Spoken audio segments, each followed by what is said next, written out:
بسم اللہ الرحمن الرحیم۔ السلام علیکم ناظرین، صحیح روایت میں حضرت ابو ہریرہ رضی اللہ تعالی عنہ سے منقول ہے کہ ایک روز حضرت صلی اللہ علیہ وآلہ وسلم ہمارے ساتھ بیٹھے ہوئے کچھ باتیں کر رہے تھے، پھر وہاں سے اٹھ کر گھر کو تشریف لے چلے۔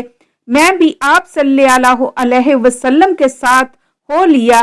راستے میں ایک بدو یعنی گنوار جنگل کا رہنے والا ملا اور اس نے آپ کی چادر آپ کے سر سے زور سے کھینچی، یہاں تک کہ آپ کی گردن مبارک سرخ ہو گئی اور قریب تھا کہ آپ صلی اللہ علیہ وآلہ وسلم کا سر مبارک دیوار سے جا لگے۔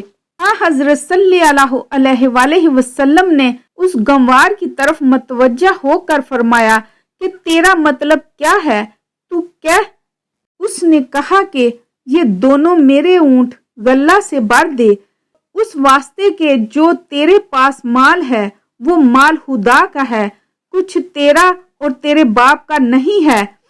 آپ صلی اللہ علیہ وآلہ وسلم نے فرمایا کہ تو سچ کہتا ہے، یہ مال حق تعالیٰ کا ہے، میرا اور میرے باپ کا نہیں ہے، لیکن یہ جو تو نے میری چادر زور سے کھینچی اور مجھ کو رنج پہنچایا، یہ تو میرا حق ہے، اس کا عوض تو میں تجھ سے لوں گا۔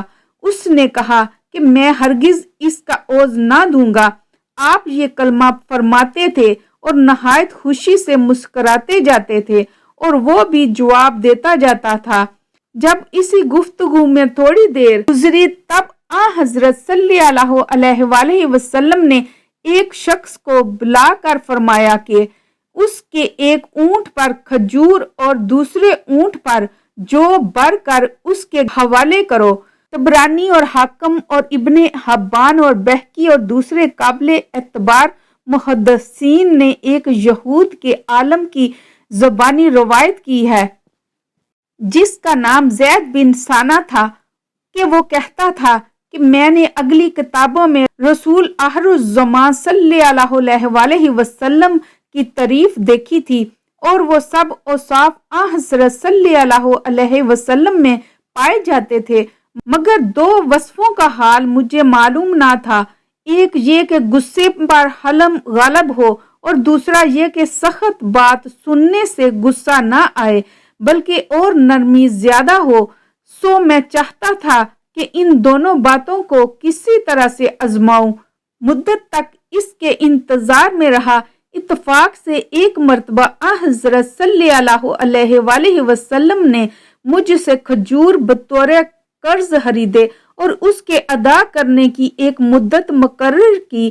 میں اس مدت سے 2-3 دن پہلے آپ کے پاس گیا، پھر دیکھا میں نے کہ آپ سن کے چپ ہو رہے اور یہ بھی نہیں کہتے ہیں کہ ابھی تمہارا وعدہ نہیں ہوا، تم تقاضا کیوں کرتے ہو؟ پھر میں نے سخت تقاضا کیا اور میں نے دیکھا کہ آپ کے اصحاب بہت سے غصے میں آئے اور کوئی سخت بات مجھ سے کہیں، لیکن آپ کو ہرگز غصہ نہ آیا، یہاں تک کہ میں نے یہ بھی کہا کہ تمہارے خاندان میں قرض ادا کرتے ہیں، ہیلا حوالہ کیا کرتے ہیں، کسی قرض خواہ نے تم سے اپنا قرض آسانی سے نہیں وصول کیا ہوگا۔ اس بات کے سننے سے حضرت عمر رضی اللہ تعالی عنہ کو غصہ آیا اور میں اٹھ کے آپ صلی اللہ علیہ وسلم کا کرتا شریف اور چادر مبارک ہاتھ سے پکڑ کے اپنی طرف کھینچنے لگا اور غصے سے آپ کی طرف دیکھا اور کہا کہ ابھی اٹھو اور میرا قرض ادا کرو۔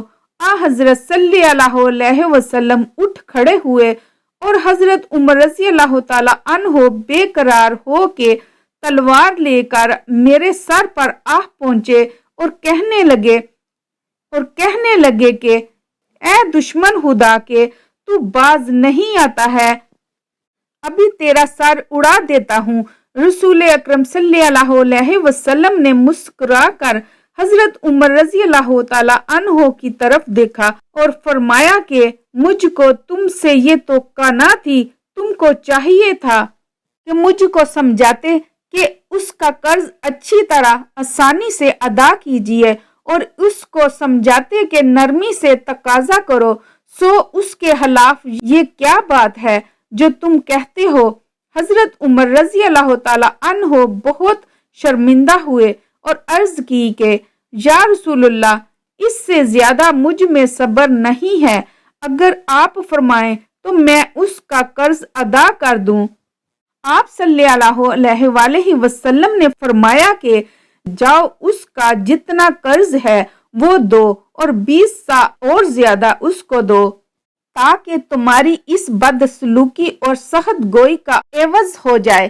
وہ شخص کہتا ہے کہ میں اس بات کے سنتے ہی ایمان لایا اور آپ صلی اللہ علیہ وسلم کی پیغمبری کا قائل ہوا۔ حضرت عبداللہ بن عمر رضی اللہ تعالی عنہ فرماتے ہیں کہ میں نواح بدر میں جا رہا تھا کہ اچانک ایک قبر کے گڑھے سے ایک مردہ نکلا جس کی گردن میں زنجیر تھی۔ اس نے مجھے آواز دے کر کہا، اے عبداللہ، مجھے پانی پلا۔ اسی گڑھے سے ایک اور شخص برآمد ہوا، اس کے ہاتھ میں کوڑا تھا۔ اس نے مجھے پکار کر کہا، اے عبداللہ، اسے پانی نہ پلانا، یہ کافر ہے۔ پھر اسے کوڑا مارتا رہا یہاں تک کہ وہ اپنے گڑھے کی طرف واپس لوٹ گیا۔ حضرت عبداللہ بن عمر فرماتے ہیں، پھر میں حضور صلی اللہ علیہ وآلہ وسلم کی خدمت میں حاضر ہوا اور سارا واقعہ حضور صلی اللہ علیہ وسلم سے بیان کیا تو آپ صلی اللہ علیہ وسلم نے فرمایا، کیا تو نے اسے دیکھا؟ میں نے عرض کیا، ہاں یا رسول اللہ صلی اللہ علیہ وآلہ وسلم، میں نے اسے دیکھا۔ حضور صلی اللہ علیہ وسلم نے فرمایا، وہ اللہ کا دشمن ابو جہل تھا اور وہ اس کا عذاب تھا جو اسے قیامت تک ہوتا رہے گا۔